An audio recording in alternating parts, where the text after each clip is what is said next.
अस्सलामुअलैकुम स्टूडेंट्स, ये CS304 के क्रेडिट क्विज़ 1 आए थे। तो ये टोटल 10 है, तो हम अपना टाइम वेस्ट किए बगैर स्टार्ट करते हैं। अच्छा, इसका क्वेश्चन नंबर 1 है, dash is a concept to extract common behaviours by using bottom to top approach. Bottom से जो टॉप अप्रोच पे जा रहा है तो वो है जनरलाइजेशन। ठीक है, कौन सा ऑप्शन है? जनरलाइजेशन। अच्छा, उसके बाद क्वेश्चन नंबर 2 देखे, कह रहे हैं information hiding can be achieve through. जो हम इंफॉर्मेशन है उसको हाइड कर सकते हैं किसके ज़रिए? एनकैप्सुलेशन और एब्स्ट्रैक्शन के ज़रिए।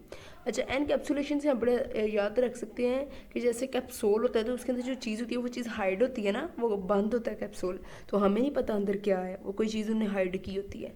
ठीक है, तो उधर से ही हम याद रख सकते हैं कि इसमें इंफॉर्मेशन कोई हाइड की हुई है, एनकैप्सुलेशन और दूसरा एब्स्ट्रैक्शन। ये दो चीज़ें हैं। Which of the following is the default access specified for member of a class. के इनमें से कौन सी डिफ़ॉल्ट एक्सेस है मेंबर ऑफ क्लास के लिए? तो वो है प्राइवेट। ठीक है, कौन सी क्लास है?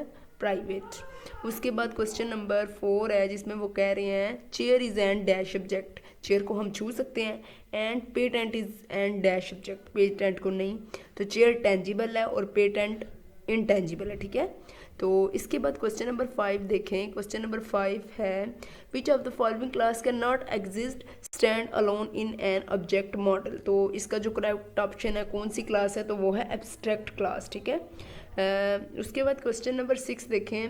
वो कह रहे हैं in classes which of the following is default access specified. तो इसका जो करेक्ट ऑप्शन बन रहा है वो है प्राइवेट। उसके बाद क्वेश्चन नंबर 7 है विच of the following can be attribute for of the employee class. तो इसका करेक्ट ऑप्शन बन रहा है सैलरी।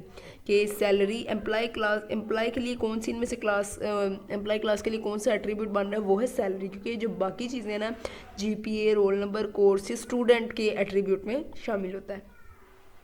क्वेश्चन नंबर 8 है people own book this type of relationship is known as.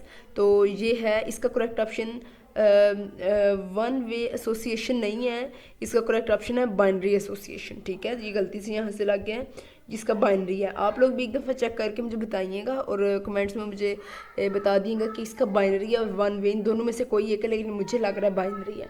अच्छा, उसके बाद क्वेश्चन नंबर 9 देखें विच of the following is not true about constructor. कौन सी चीज़ कंस्ट्रक्टर के बारे में गलत ठीक नहीं है?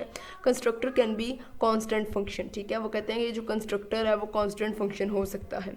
उसके बाद क्वेश्चन नंबर 10 है विच of the following concept deals with the security of data. तो इसका जो करेक्ट ऑप्शन बन रहा है वो है डाटा हाइडिंग। डाटा की सिक्योरिटी करने के लिए कौन सा कंसेप्ट का डील जहाँ पे चल रहा है वो है डाटा हाइडिंग। ठीक है, तो अगर कोई MCQs गलत हो तो आप कमेंट्स में ज़रूर मेंशन कीजिएगा।